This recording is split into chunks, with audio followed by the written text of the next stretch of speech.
Welcome back to Two Spot Monkeys Live, and welcome to episode 100 of Two Spot Monkeys Live.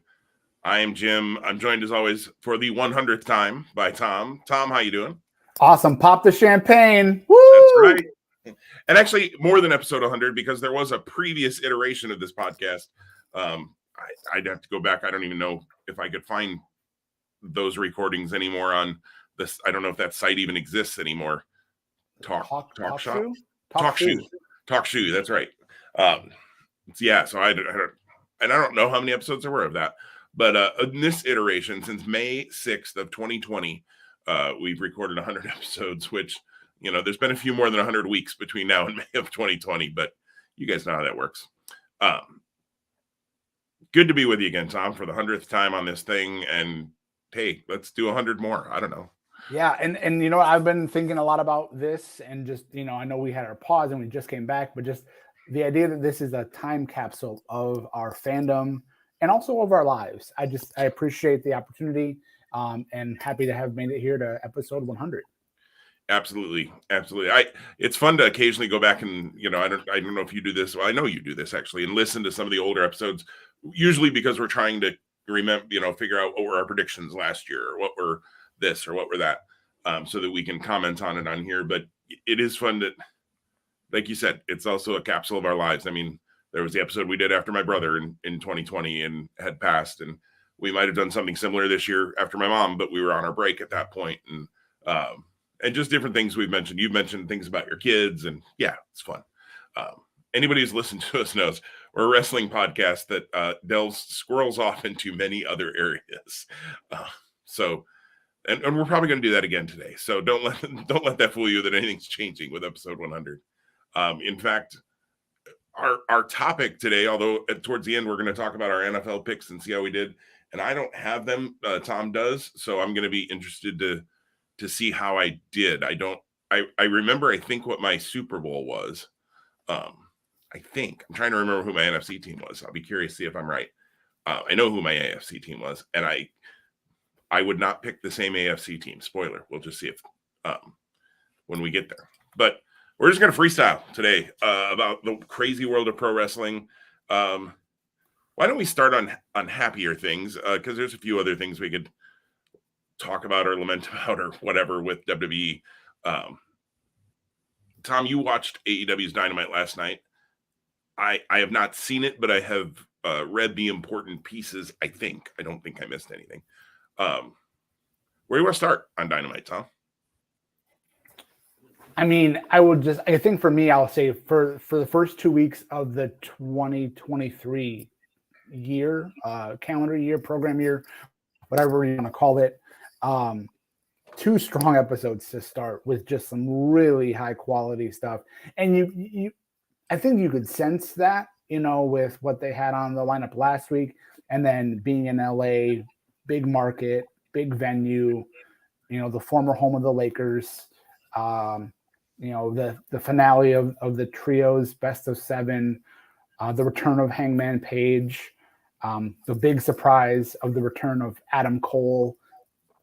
Just overall, just a great show. And then this is the third or fourth thing I'm saying, Konosuke Takeshita against Bryan Danielson, which, if you're a wrestling snob, and I use that with the most positive statement, you when that match was announced last week, you started salivating instantaneously. Before we dive into talking about Dynamite more, I just want to call out for anyone watching, or if not watching, a reason to come back and check out the YouTube feed. Jim and I are dressed up today for episode 100, both wearing collared shirts. I shaved to make sure there was no backlash or no rub feedback on the microphone. So the monkeys came out wearing and looking their best today. But yeah, no, Dynamite last night. Again, I watched the first hour and 15 minutes last night, just a little bit on delay, and then I finished it this morning. The energy, though, that I had when I was kind of watching it live, I was completely spoiler free on everything. Just the energy and just the quality was amazing. Very interesting in the opener. Again, super smart to start with Mox and Page. a tremendous match, just really, really, really great. And then Page winning, and you're going to have to watch it to see it play out. But they're, they're kind of playing up that Mox was knocked out, and again, this issue between them, whether I like it or whether I don't, is going to kind of probably be linked to head trauma, which is probably a topic and an angle you want to be delicate around because of the history of head trauma in professional wrestling and the less than positive things that have resulted as fallout from that. So that's all I'll say. But in the context of the story, in the context of the match, and wherever they may go next, really strong. Do I think that they run that match back at not Full Gear, Revolution? Probably a really good shot that they do, or something, some similar offshoot to that. Maybe it's Page and Dark Order, if that's still a thing, against the Blackpool Combat Club. It was super interesting too. After that match, they go to commercial, they come back, they do a quick update on Moxley, how he's being attended to by the medical staff. And then Tony Schiavone's in the ring, and he goes, really not happy to welcome this next person to the ring, but whatever. Yeah, and I think that the belief was, like, maybe kind of in the format of the show, that it was going to be MJF, and then Adam Cole's music hits, and the place just loses it. And Cole seemed to get emotional as he walked to the ring and held it together, and then just a great, heartfelt, connect to the character of Adam Cole, and probably the person of Adam Cole character. Just in what he said, and to have him back, and again, the cupboards are overwhelmingly full at AEW, so it's always like, who next, and how do you use everybody well? But Adam Cole, I think, is definitely at the top of that list, and I'm excited to see where he goes. It definitely appeared a very much like babyface kind of promo, like the Undisputed Elite. Clearly, that is probably has sunset, especially with Kyle O'Reilly still being on the shelf and Bobby Fish no longer a part of AEW. Cole in his own entity as a singles act, that'll be fun. And whether, and I think you're totally okay to kind of not let him involve himself with the Elite, even though we know that there's story and history there. Let Cole do his own thing. That time, if and when, can happen down the line, without a doubt. Yeah, I agree. I would keep him apart from the Elite for a while. Maybe you have them pass each other backstage, kind of thing, or as Cole's coming to the ring and the Elite's leaving, or vice versa, they have a glance or something, so that you kind of plant the seeds that you're going to go there at some point, but you can hold off on that. I mean, Cole Omega, to me, is a big singles match that they can get to. But I think with Cole, the other thing is, depending on what his health situation is, I would think they're going to want to slow burn him into major programs just to make sure that health stays, that he's available. He was able to come back for Forbidden Door for one night and then right back out.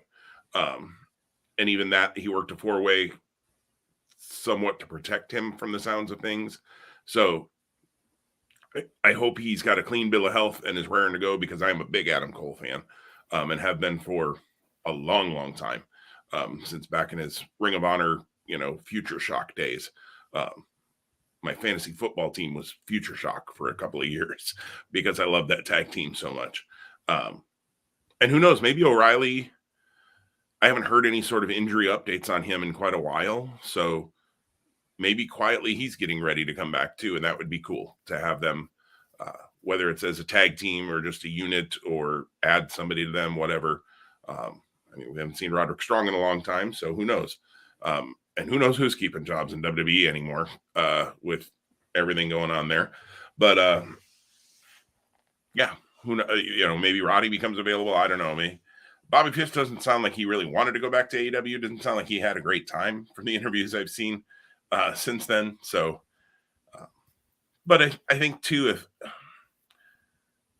Bobby Fish became a victim of circumstance, I feel like too, just because of Cole and O'Reilly's injuries, they had built that direction with him And then I think he got lost in the shuffle when they couldn't go that direction anymore.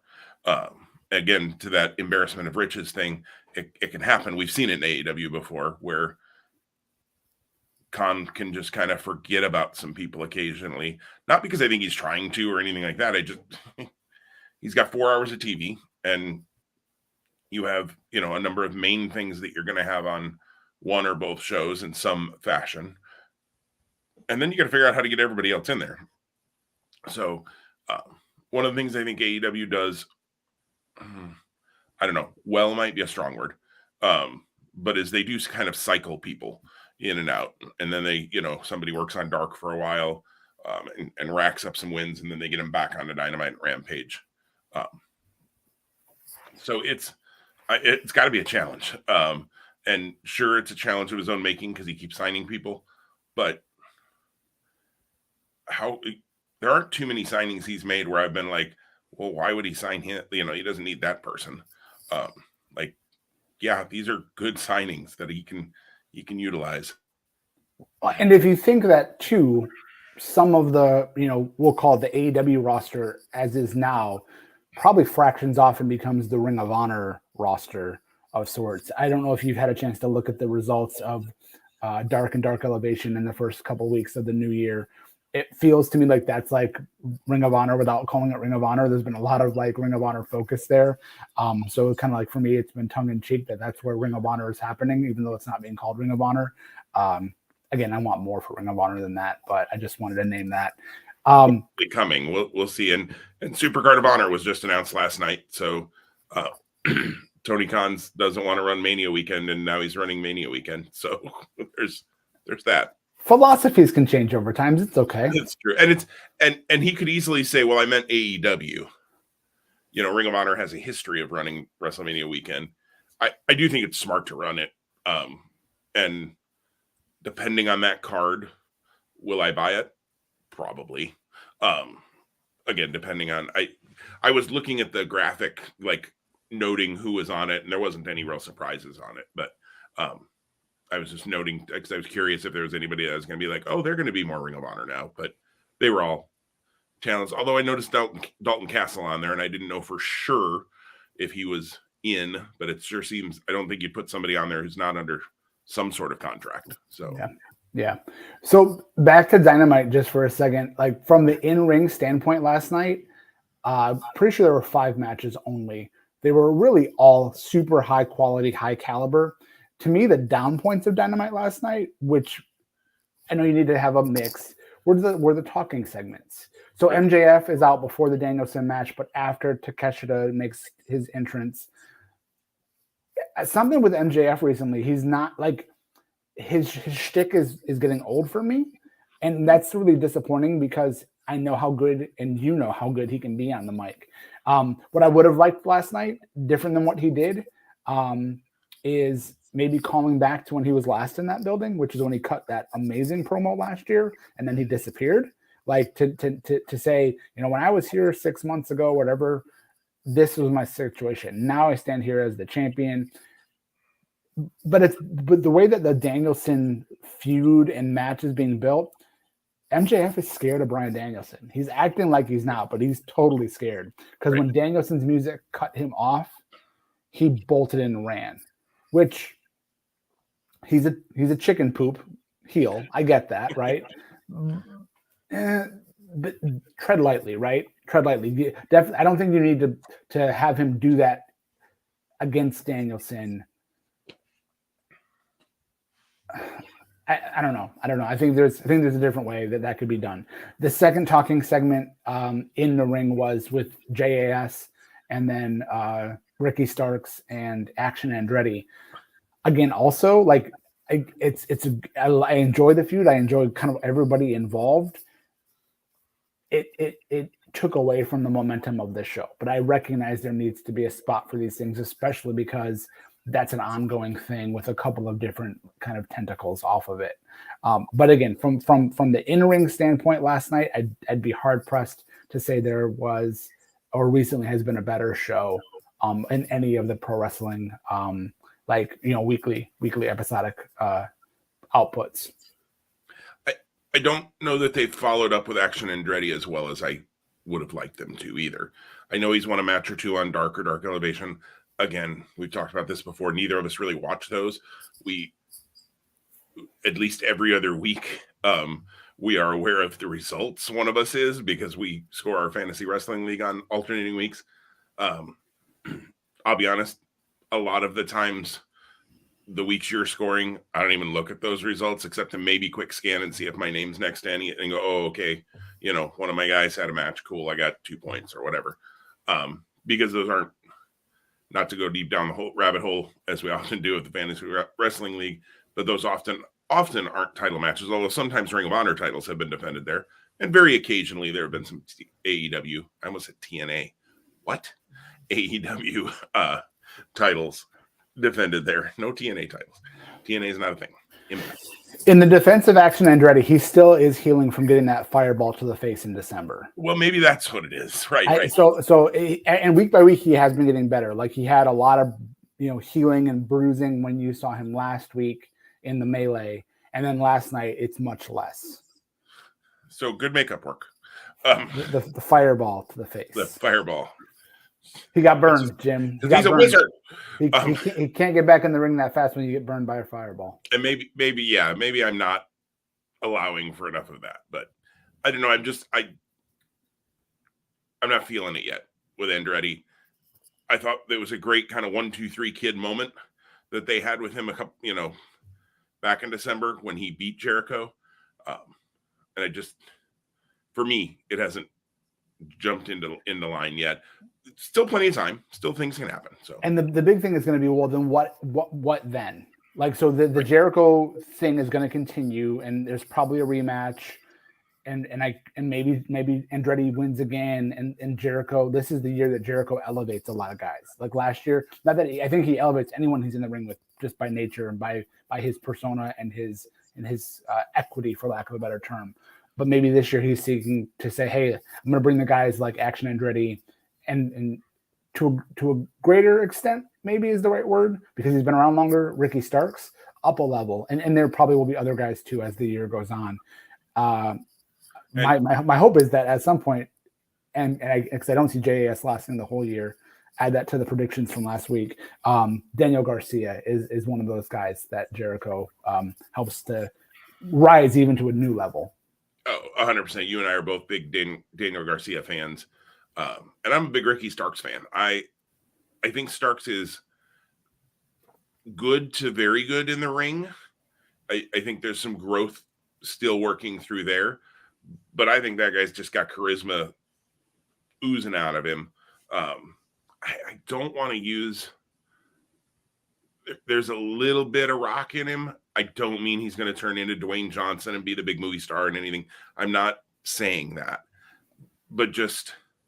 quick-wittedness. I mean, he held his own in the promo with MJF, kind of leading up to their title match. He was not eaten up at all in their back and forth. And yeah, Starks is somebody I've liked even since I briefly watched NWA when it first kind of resurfaced, and he was involved in that. That was kind of where he got, I don't know if discovered is the right word, but where he got a little notoriety and then ended up, getting that booking with Cody Rhodes and off to the races in AEW.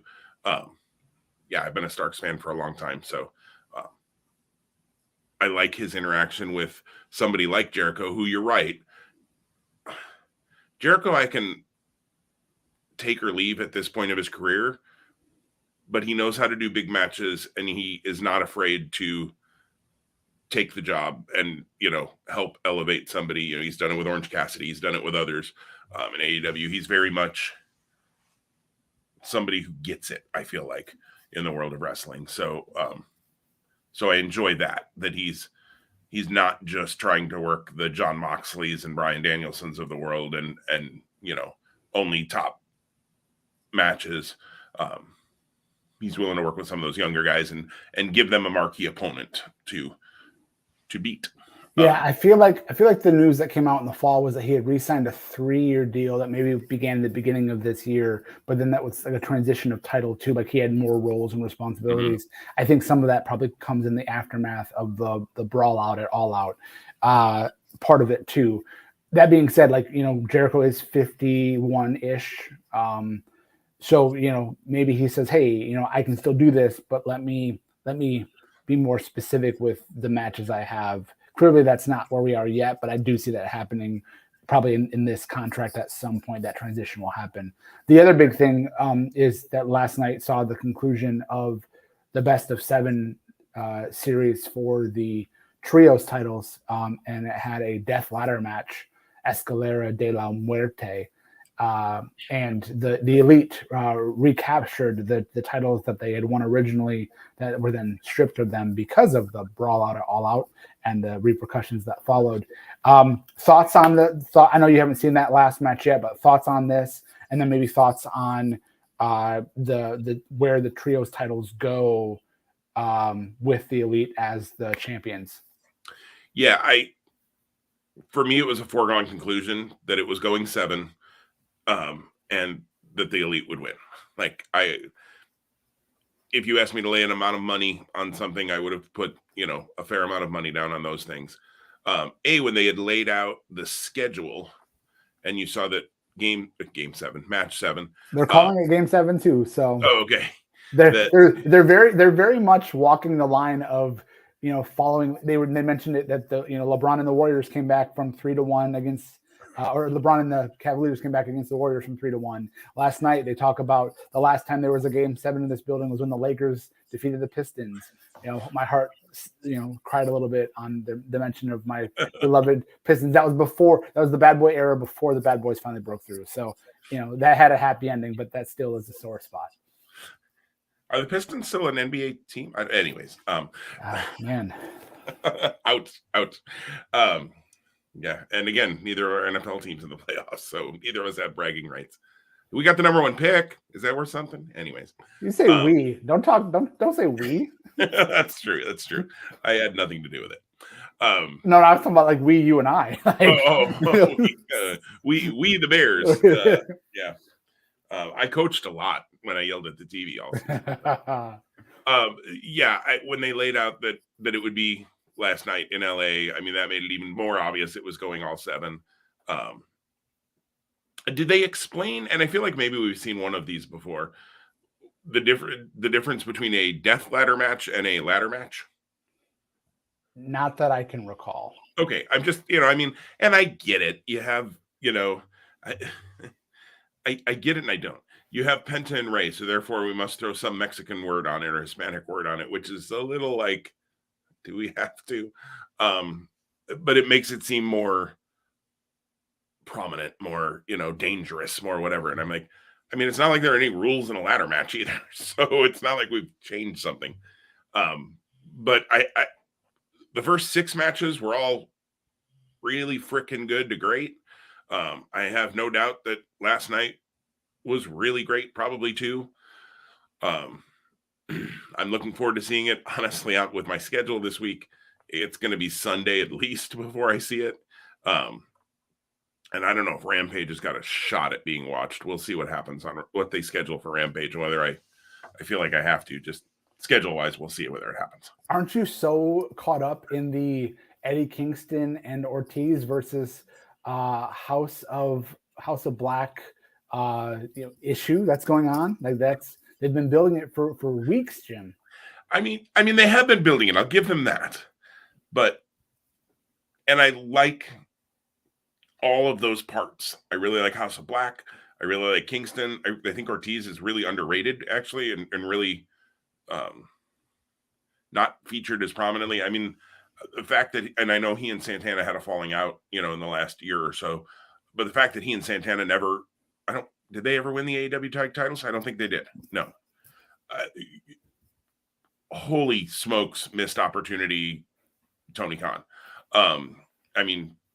They were red hot when they came in, and I remember you and I predicting numerous times, this would be the year, this would be the time, this would be the start of the rise, and it just never happened.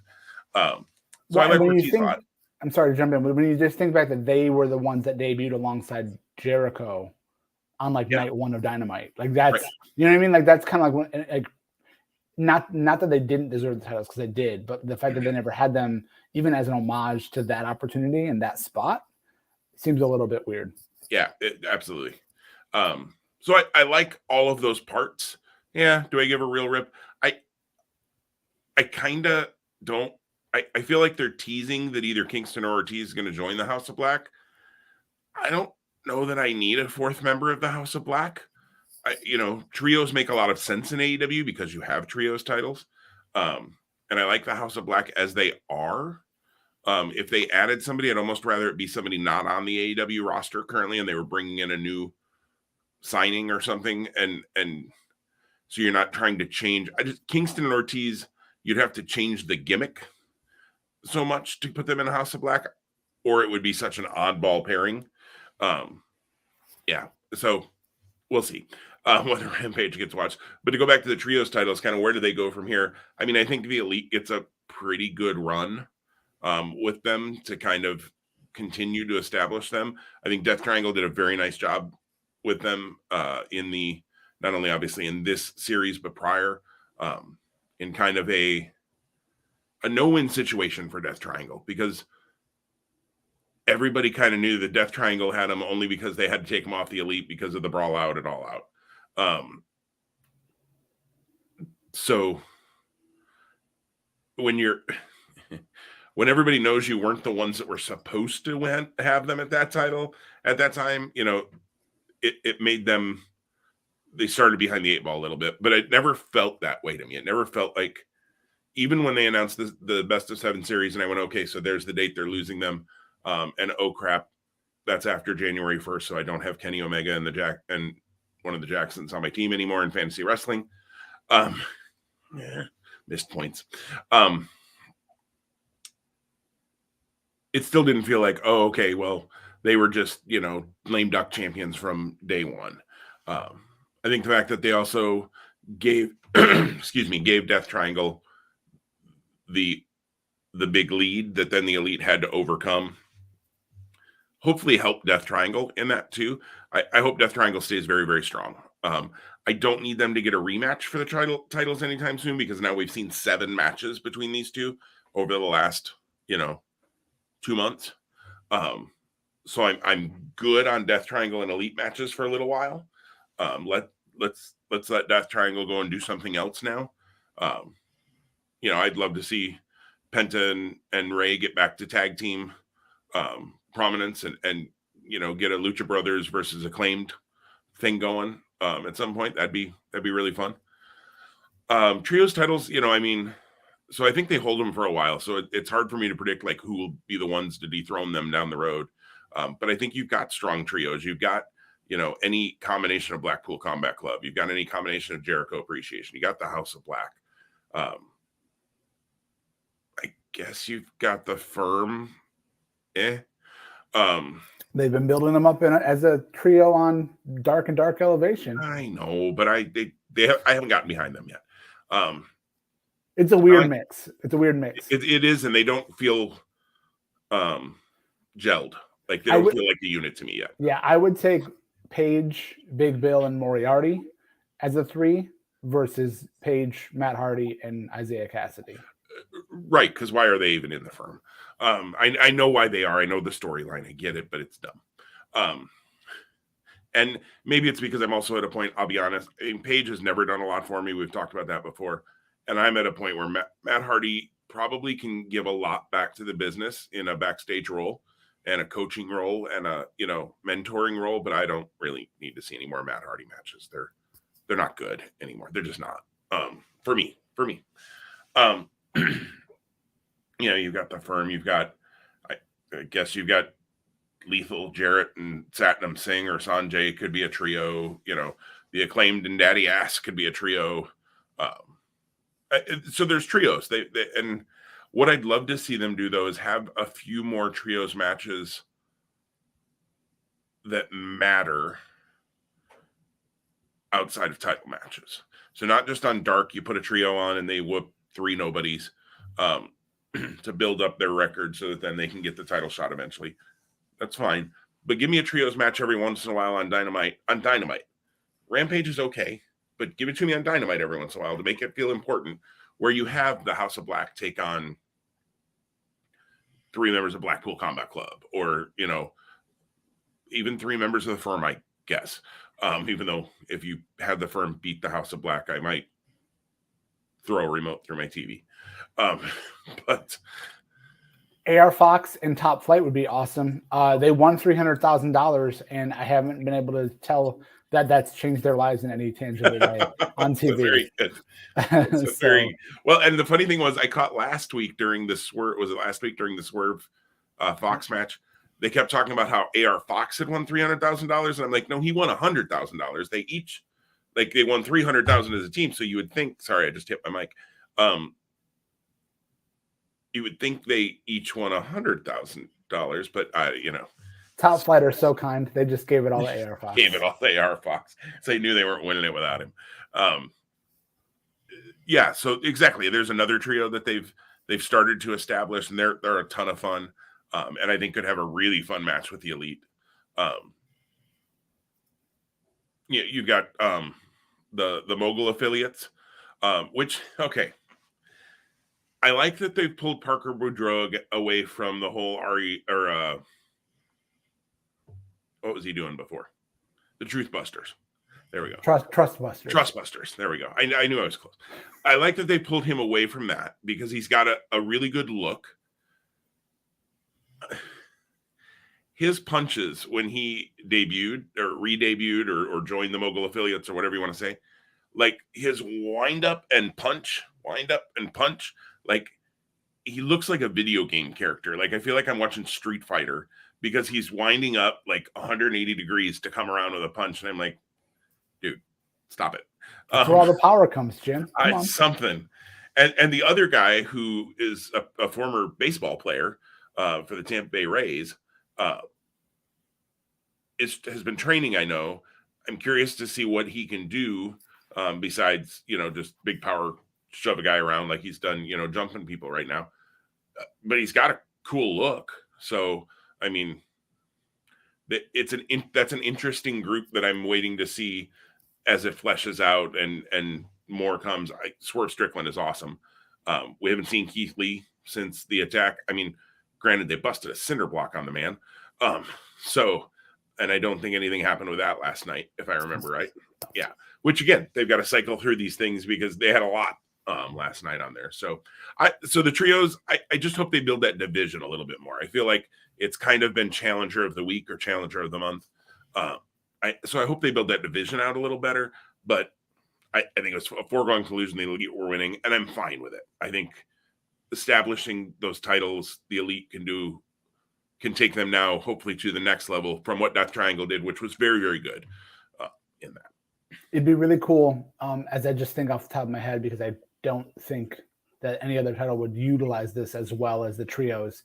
If they did like a trios eliminator tournament to build to whoever faces the Elite at Revolution.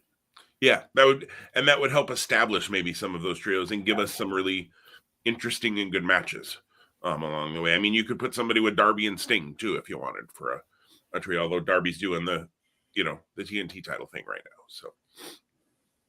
So, which I have to say, I kind of saw that coming last week, because I think Joe is going to be more Ring of Honor, and if they're moving more towards kind of keeping those things split, Claudio's the one that I think is going to be interesting to see. Does he really go more Ring of Honor, even though he's part of the Blackpool Combat Club, which seems to be not as focused on for some time, actually. Now I feel like, you kind of got Wheeler doing his thing, Mox is doing his thing with Paige, Danielson, and they're not really crossing paths much. They're almost, rather than a faction, they're almost like just friends that'll be there if you need them, but not really a faction. I don't know. Right. Nope. And Wheeler being pure champion too, like him being in that Ring of Honor sphere more specifically, seems to be likely. We'll see. Yep. Absolutely.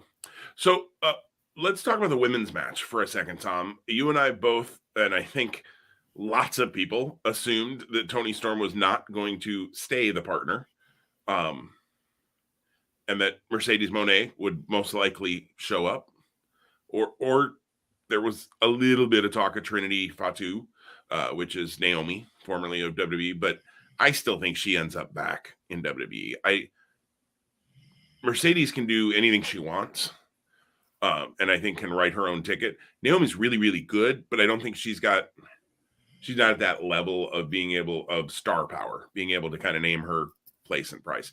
And the fact that Naomi is married to one of the Usos, and I think they very easily could bring her in the bloodline thing or somewhere else. I just think eventually she ends up back in WWE. That's my thing.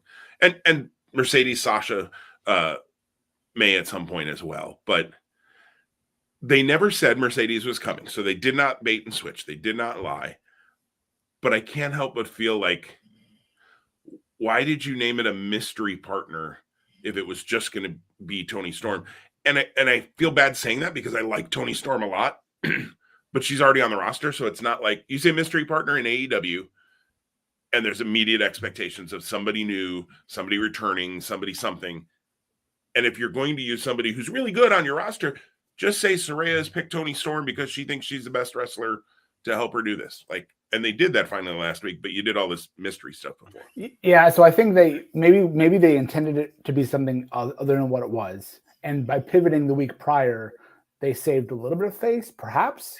Oh yeah, because if they would have said mystery partner and Toni Storm just walked out last night, wet fart in church. I mean, yeah, it would have been bad. And not only that, wait till you watch the match. The crowd was very pro Jamie Hayter, as they've been for many, many months. This is not new, but like the crowds are legitimately behind her. So at some point, I would imagine it's while she was still transitions as champion from where she's at to being a babyface. The irony would only be at that point that the crowd then turns on her, right? But they're behind her. They're behind her. Bryan Danielson would say fickle. Yeah. No, I think the same thing with Hayter. She's gotten over massively, and she's really good, which is crazy because when she first came back, I was like, oh, I've heard of her, whatever. So kudos to both her and the booking of Tony Khan, that they've made Jamie Hayter seem like a big deal. I'm still not. The funny thing is, like, when she and Britt come out on things together, Britt does not feel like the lower of the two yet. Even though Jamie's way over, I just don't feel, which, look, at some point they're built. That's where it's headed, right? We're going to Britt Baker, Jamie Hayter at some point down the road. Yeah. Is that double or nothing? I was going to say, I wouldn't do it at Revolution. I think I'd let it roll longer. That could be double. I think that could be a big women's title match for like double or nothing. It'd be great even to hold it out to All Out if they could. I don't know how they can milk it that long. I mean, I'm sure they could, but it just right now, as I sit here today on the 12th of January, going, golly, how do they get to Labor Day weekend and not have that? That would be a lot of storytelling. The other thing is Saraya. Like seems too soon to have a title shot, even though she was protected in the match last night. So there's clearly a singles at some point between Jamie and Saraya. But Revolution kind of seems too fast, in my opinion. But I don't know. Agreed. And they've got time again where they could build to that. It seems like Saraya, I think she said pretty early on that she was going to work up, start out working about a match a month. Because obviously she wants, she and I'm sure AEW want to protect her neck and just make sure, again, she got medically cleared, but you just want to make sure, you just want to, especially when you're talking about a neck injury. Like, it's one thing if it's your knee or your ankle or an elbow or a, shoulder, whatever. This is your neck, like head, neck, heart. Like, those are kind of the three things that, like, you got to be even more careful. So, and that though can lead into, as long as they do it the right way, even more babyface, concern for her from the crowd. Like I think back to, and this is a way different situation, but I always think back to when Shawn Michaels came back against Triple H after he'd been out for years because of his back, and they had that great match at SummerSlam.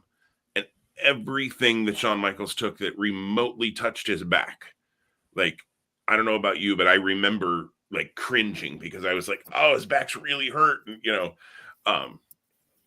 and it was really hurt and it was dangerous because he was risking that. But then he came back and had that great run. And, he was around for years after that. But I remember in that match. So I feel like with Saraya and the neck, like you can do some dastardly heel things where you drop her with a DDT or a pile driver or something, as long as you're being really, really safe, which you need to do in those anyways, because anytime somebody takes that move, it's dangerous, regardless whether you've ever had a neck problem or not. We all know, there are plenty of stories throughout the history of pro wrestling where those moves have gone wrong and somebody's gotten hurt. But yeah, I like Saraya a lot. I'm curious, how was the crowd towards Tony? I mean, was there any Mercedes chance? There were not that I recall hearing. Okay. I will say this: they were very much like anti-Tony and pro Jamie. Like when they were in the ring together, that's really when you could discern how much they were behind Jamie Hayter. So more so, and not anti-Saraya per se, but it was definitely like the heels were the favorites. The baby faces weren't in the eyes of the fans as being the people they wanted to see come out on top. Okay. Well, interesting.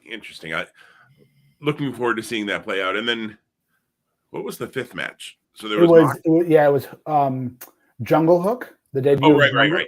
Jungle Hook against the Firm. And I like that they're saying, for one time only, they're teaming up, but yet you put out a t-shirt. Come on. They're going to team up again. See, I don't think they will. No? We only had Hookhausen one time, right? Well, that is true. That is true. I like Jungle Hook without seeing it. I like Jungle Hook better than Hookhausen.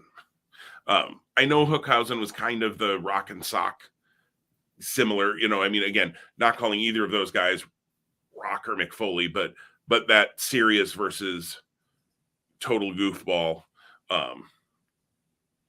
Jungle Hook's a little different. One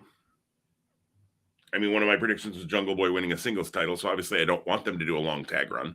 And I don't think that would be helpful for Jungle Boy to put him right back into a tag team. Like, you just got him out of a tag team. He had one singles feud, really. And then if you put him right back into a tag team full time, now maybe have Hook be his new, when he's getting jumped, the guy who's going to come help him, his buddy, and vice versa. But yeah, that's right. Jungle Hook and Big Bill and Lee. Big Bill is a dumb name, by the way. Just W. Morrissey worked. Why do we have to call him Big Bill? I like Big Bill better, to be honest with you. I just do. I don't know why. I just do. I don't know. I think old-timey prospector or something when I hear that. Well, then you'll be surprised, or you won't be surprised to see he came out throwing gold nuggets to the crowd. There you go. Right. 1992 WWF would have loved him. Watching our time a little bit here, and I know we want to get to NFL picks, which we've got a little time to get to. Let's just pivot for a second over to WWE. Vince had announced he was coming back when we recorded last week, so we talked a little bit about that then. On Friday, Stephanie and Nick Khan and some other people had an employee meeting with WWE. No talent meetings have happened, just an employee meeting to talk about this. And Stephanie said all the right things. And then on Tuesday, Stephanie not only went back to her leave of absence that she was on prior to the Vince McMahon stuff breaking, which she would have been privy to beforehand. So you got to think part of her leave of absence was, I don't want any part of this. I'm out. She resigned from the company and the board completely. Now, she's been a member of the board for a long time. The board in December sent a letter to Vince that said, we're happy to work with you on the network rights deal and the, potential, what do they call it? Strategic pivoting or whatever, sale is what it is. There's some other word they're using. But we don't, as unanimously as a board, we don't think you returning to the board is in the best interest of shareholders. Vince thumbed his nose basically. And again, he's got the most shares, so he can do exactly what he did. There's nothing illegal about what he did. Unethical, sure, probably, but not illegal. Forced his way back on the board, forced his way to be elected as executive chairman of the board, which meant Stephanie wasn't chairwoman of the board.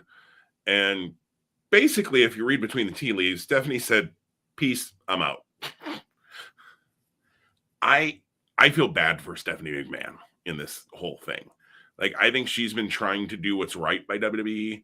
I think she's been a really, not that I follow the business side super closely, but I think she's been a really good face of the company for those kinds of things. And I know Nick Khan is well respected in the business world as far as, we can all think what we think as far as talent cuts that he made. Although, again, those were all signed off by Vince McMahon. Nothing happens without that guy's okay, at least up until May of last year.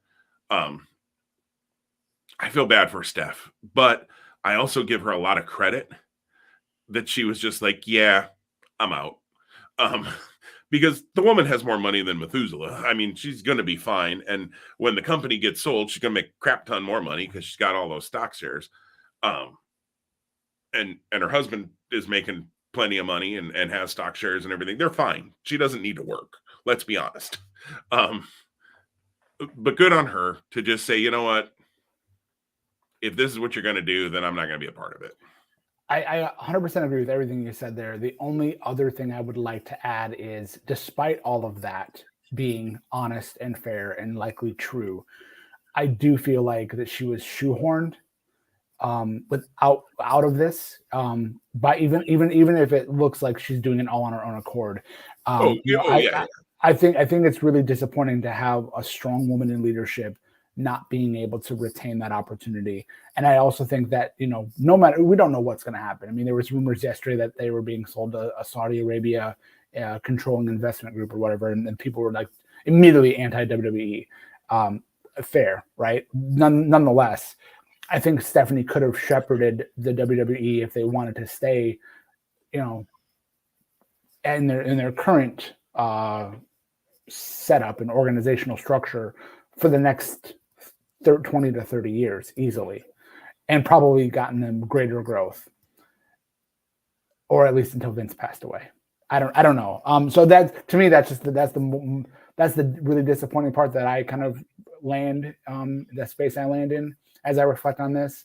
But good for her. Let her go be an amazing mom, I'm sure, and care for her kids and do things outside of this world that, again, this is probably the only world she's ever known. Mm-hmm. So. Yeah, and yeah, the Saudi thing was crazy, and I commented on the board that we're on with some friends, the Facebook group we're in with some friends, that if they had sold to Saudi, like, holy.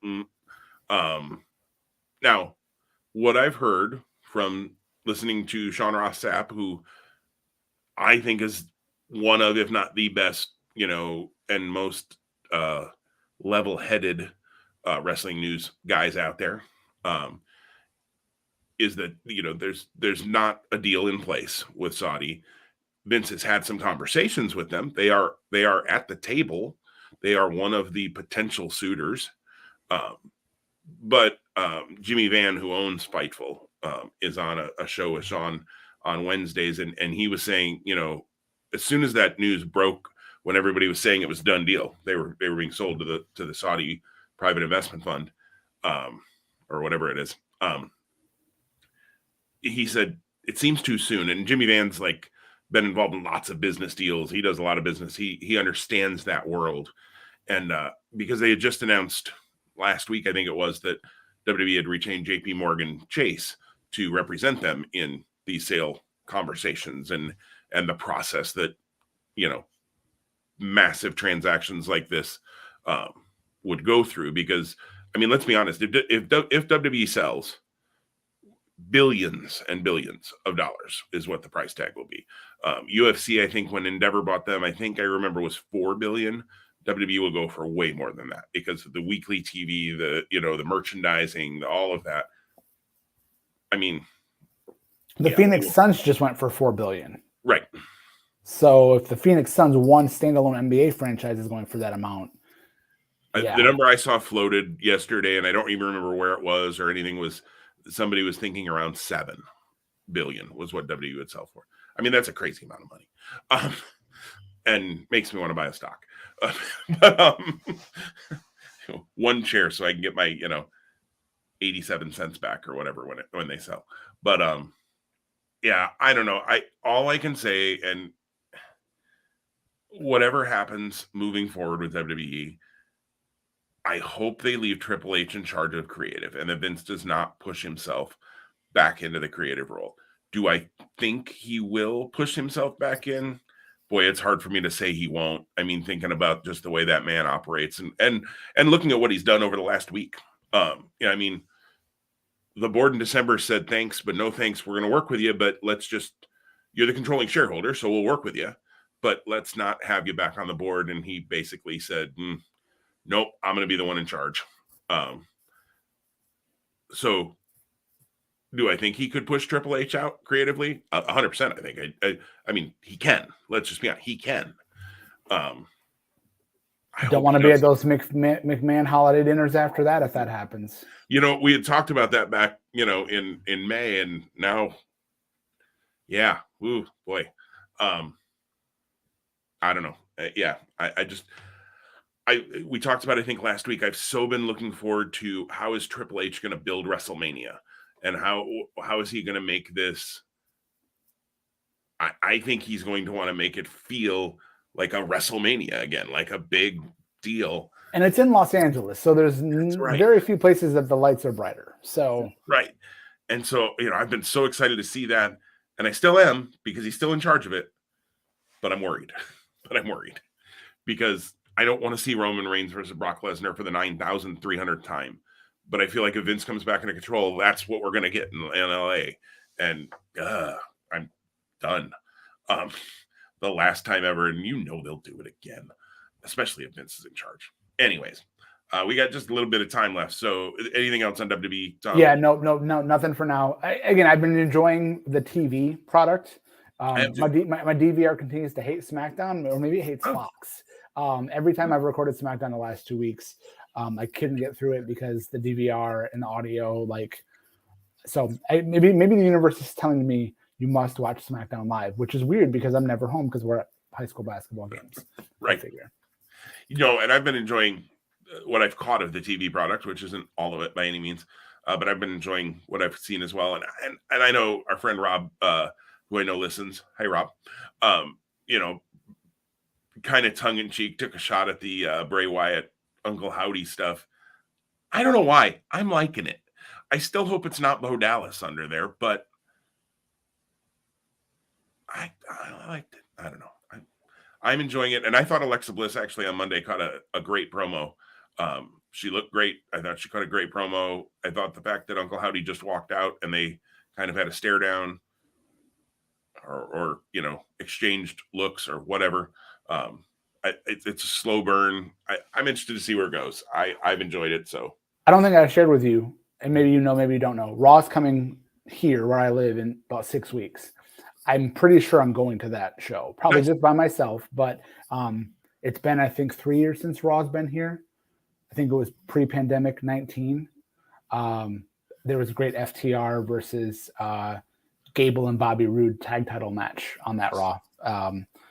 And regardless, I haven't purchased tickets yet. I'm kind of waiting until probably the day or week before. But as long as that Monday is free, which I think it will. I don't think we have any basketball or other commitments going on family-wise. I'm excited to go to Raw in person because and my purpose in bringing that up is I'm interested to see what the live is like if an Uncle Howdy segment like what we saw on Monday. He comes out, the smoke is going, they go to commercial, they come back, and it's well, that was kind of weird with Alexa Bliss. Well, now on to the main event.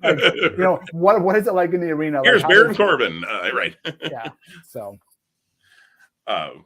Yeah, it'll be interesting. And you're going to be right on the road to WrestleMania at that point. So, I guess the road to Elimination Chamber first, but nonetheless, that's part of the road to WrestleMania. So, yeah, I'm looking forward to it. Royal Rumble. I'm out of town on that Saturday for a booking, so I won't see it live, but I'll be deleting Facebook and Twitter off of my front page on my phone so that I don't accidentally click on them. And trying to stay totally spoiler free, and then come home Sunday and watch the Rumble. So nice. But we'll talk about that more later in the month.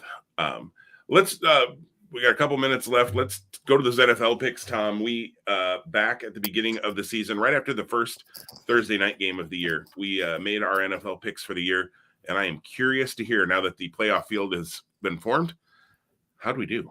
Yeah, sure thing. So I'm going to run through these relatively quickly, and then we'll talk about maybe the playoff matches just quickly this weekend. No need to necessarily feel compelled to make a new Super Bowl pick today unless you're feeling strong.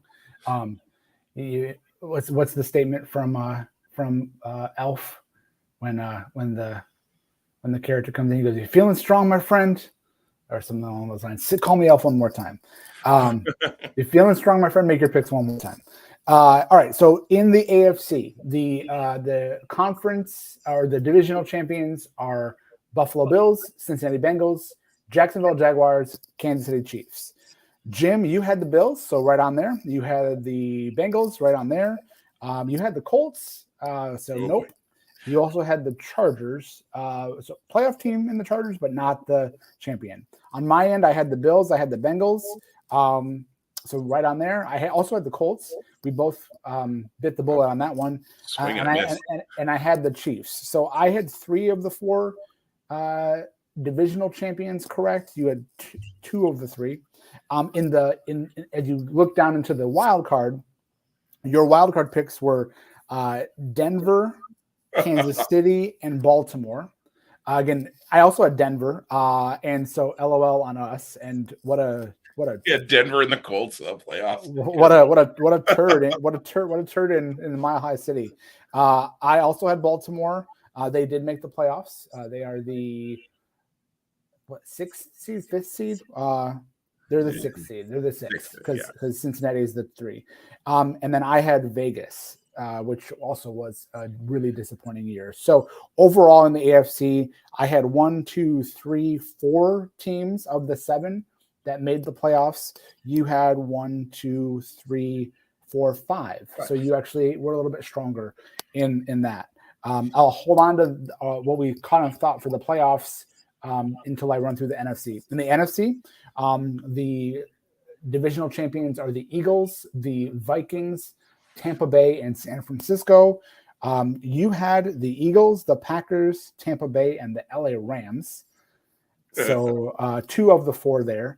I had the Eagles, the Packers, the Bucks, and the Rams. So 2 out of 4 there for me. In the wild card round, or the wild card qualifiers, you had the Vikings, Dallas, and Arizona. So you had 2 of the 3. Again, we can both look at ourselves with the Rams and go, "Oh my!" It certainly did not, as a defending Super Bowl champion, did not maintain that level into this year. No. For a number of reasons, but injury is a huge factor in that. I had the Lions, Dallas, and Arizona, so I got 1 of the 3. Very close. I know you mocked me back at when it happened, but very close for those Lions. Man, my Lions, they are biting kneecaps every inch of the way with our man in charge. Matty Stafford just couldn't help him out. Well, he didn't even play. So. Right. But he wasn't exactly. He wasn't even there to help him. No. So, the impressive thing was, if you look at it, Baker Mayfield helped the Panthers, the Rams, and the Lions not make the playoffs. So 3 teams. Good job, Baker. Yeah, and I think his stock has actually rose as we look towards next year. Right. So in total for the NFC, you had 1, 2, 3, 4 playoff teams correct. I had only 3, which is fine. And we both had Arizona, and gosh, I don't know. It's hard to argue which was the worst NFL story of the year when you think about expectations and you look at our picks. I mean, Arizona was on that list. I had the Raiders. We both had Denver. Green Bay not making the playoffs. The Colts. Yeah. So there's that. For the conference championship games, your prediction was Rams and Tampa Bay. So you have one of those horses is still in the race. Them, right. I have Tampa Bay and Philly, so that could happen. I'm not sure that it's going to be likely, but that could happen. AFC wise, you and I both have Buffalo and KC, as our conference championship picks. So we'll pause there before we talk Super Bowl. Do you want to mulligan on your NFC championship pick today, or do you want to wait for a couple weeks? Well, I need a I mean, mulligan. I know you because I need, have the Rams in you there, need a so mulligan. I definitely need a mulligan. The NFC. Oh, and while you're thinking, I apologize. Let me just run down. So with the NFC playoffs, the 1 seed is Philly, 2 seed is San Francisco, 3 seed is Minnesota, 4 seed is Tampa. Makes the 5th seed. Tampa and Dallas play this weekend on Monday.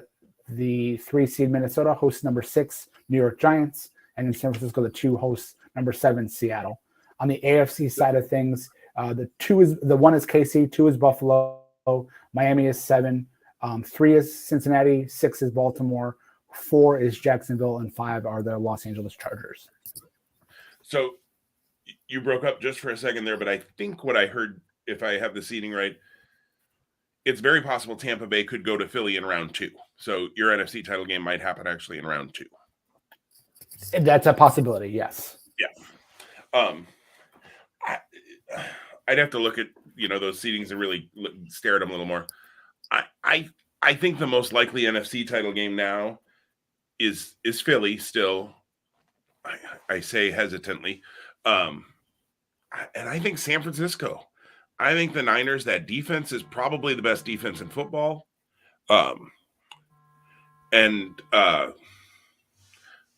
Sorry, work's calling me. They know I'm not coming in until 9. And I think that Brock Purdy has earned himself some possibilities. From Mr. Irrelevant to being potentially someone who leads his team on a deep playoff run. Again, granted, the Niners have weapons on offense, but the bread and butter of that team is the defense. I'm with you. Yeah, and sorry, I was just texting back. Yeah, so that's where I think in the NFC. The AFC, KC, yes. I think KC absolutely is going to make the championship game. Cincy's going to be tough to beat again. Cincinnati's going to be tough to beat again. So I could see Buffalo not getting there, even though I know I had Buffalo winning the whole darn thing. And you don't think with the emotion of DeMar Hamlin? I think that's a possibility, but I think there could be a letdown at some point with that emotion too, because there's so much, and then at some point you just run out of gas, maybe. Yep. Yeah, fair. Perhaps. Fair. Okay, so Super Bowl, you had Rams Buffalo. Well, so Rams are definitely not making it to this year's Super Bowl. I had Buffalo and Philly. So we'll watch the playoffs roll out in the weeks to come. We'll come back probably. Super Bowl is not until the 12th of February, so we'll have a number of shows between now and then. We can come back and make a formal Super Bowl pick, or maybe championship weekend pick. Championship weekend is actually, I think, Royal Rumble weekend, and our schedule is going to be a little funky there. So, yeah. And as we wrap up, what is there a game you're looking forward to most this weekend, and a game that you could care less about? God, I got to look at that schedule again, Tom. So Saturday we got Seattle at the Niners, and you got the Chargers at the Jags. Sunday we got Miami at Buffalo, Giants at Minnesota, Baltimore at Cincinnati, and then Monday you got Dallas at Tampa. I think the most intriguing matchup this weekend is going to be that Chargers-Jaguars matchup. I'm looking forward to seeing the Swaguars, as Matthew Berry liked to call them. I think that's a really intriguing matchup. I would have said Dolphins-Bills, but without Tua, I think Buffalo probably waxes them. Skyler just doesn't. Yeah, when I heard that this morning that Tua was definitely out, and I think that news came out yesterday, that immediately became like the matchup that I was like, I could care less about that. Yeah. That's my I care less about matchup. I'm not a betting person other than like our friendly wagers, but if I had the opportunity to put a year's salary on Buffalo this weekend, I'd be hard. I'd have to really weigh like the urge to not do that. Right. I think there's actually three games this weekend that are really intriguing. I agree with you on Jacksonville and LA. I think that those two teams potentially could be part of the future of the AFC while not diminishing the value and the continued growth of KC, who seems just to be evergreen. And then I think the Bengals are even in a better spot. Bengals and Baltimore, only because they'll be facing off for the third time, which that's always second time in 2 weeks. Yeah, second time in 2 weeks, but third time overall, and that's always clunky. There might be enough tape that Baltimore has where they could be the kryptonite that finally undoes Cincinnati. I don't see that happening. I don't want that to happen. Cincinnati, as I've said here before, is my son's favorite team. He loves Joe Burrow. He loves Jamar Chase. He loves the Bengals. He's really unhappy that it's the Sunday night late game. He was like, "Dude, I just want to watch a full Bengals game." I was like, "Bro, I know." The other one is, and again, that's why they gave it to the Monday night primetime stage, Dallas and Tampa Bay. Dallas has underachieved at periods during the year, and Tampa at home underachieved. They came in with an 8-9 record to win the division and get a playoff spot. Very underdeserving record-wise, but with Tom Brady at the helm, and then with Tom Brady, you never know. Probably his last game in Tampa, probably not his last game in the NFL. But the storyline there, much like as you saw or maybe heard with Aaron Rodgers with what happened in Lambeau after Sunday, and you and I both hate the Packers with a ferocity and enthusiasm unknown to mankind. So I think we both smiled a little bit from ear to ear when we watched that smug Aaron Rodgers walk off the field Sunday night. Absolutely. I was a big Lions fan Sunday night. So, well, I must go to work, and you probably have to as well, Tom. So we appreciate everybody joining us today for episode 100, and join us again next Thursday. It'll be Thursday again next week because of some schedule things on my end for episode 101 of Two Spot Monkeys Live. Tom, it's been a pleasure, and we'll talk to you next week, everybody. Awesome. Have a great one, guys.